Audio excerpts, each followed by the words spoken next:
बाजा इतके उडता येत नाही म्हणून चिमणी उडायचे सोडत नाही।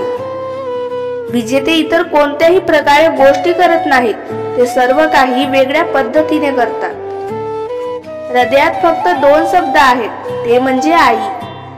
तारुण्याचा काळ हा अतिरिक्त जीवनाचा सहाय्यक असतो।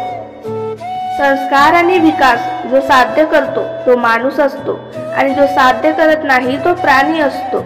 आनंदात असंख्य सदस्य आहेत। जी व्यक्ती टिकून राहण्यात भाग घेते तीच आपली खरी सोबती असते।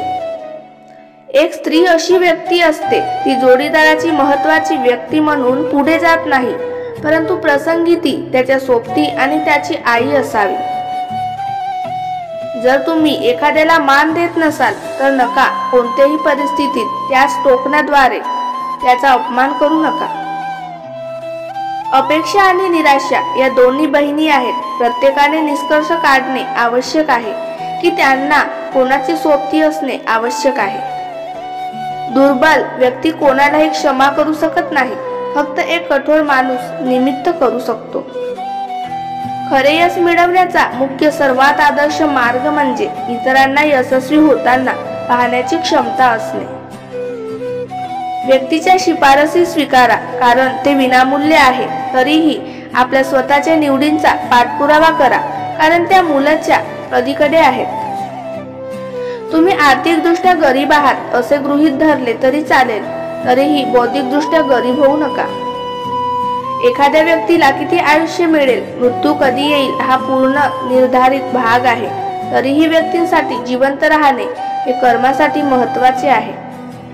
झाड फांद्या तोडून बादलीला लाथ मारत नाही, फसवणूक बाहेर पडून तुटत नाही आणि ढोंग बदलून निसर्ग बदलत नाही। कनेक्शन मुळापासून वेगळे केले पाहिजे।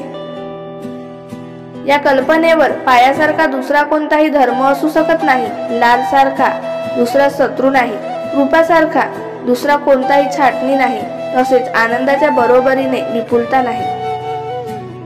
मुक्तीसारखी तीव्रता नाही, आनंदासारखा आनंद नाही, लोभासारखा आजार नाही, उदारतेसारखा धर्म नाही। कोणत्याही व्यक्तीशी चर्चा भांडण होत असताना समाधानी राहण्याची तुमची इच्छा असेल तर तुम्ही बाहेर पडायला हवे।